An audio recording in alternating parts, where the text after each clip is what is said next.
عده‌ای آشوبگر و اغتشاشگر و مزدور دیشب در تهران نسبت به اموال عمومی و خصوصی تعرضاتی داشتن، آتش زدن و تخریب‌های زیادی داشتیم. متاسفانه هم خودروهای امدادرسانی و اتوبوس‌ها، مساجد را به آتش کشاندن و دستگاه قضایی هیچ مماشاتی با این افراد نمی‌کنه.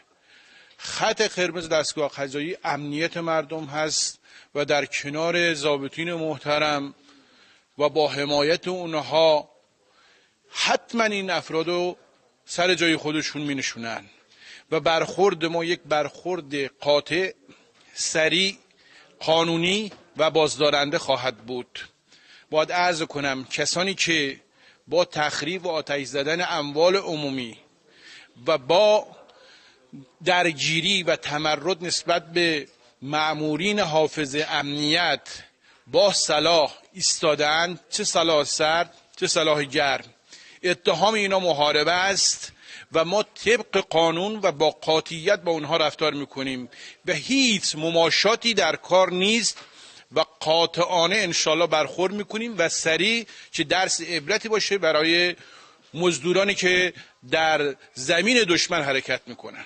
سری بیانیه دادن که امشب هم میخوان به خیابون‌ها بریزن نسبت به افرادی که همچنان در یک غفلت هستن یا از روی عمد دارن چنین کاری انجام میدن، چه بیانیه‌ای دارید؟ من توصیه میکنم به خانواده‌های محترم که فرزندان خودشونو و افراد تحت کفل خودشونو مدیریت کنن، راهنمایی کنن، نذارن بیان بیرون.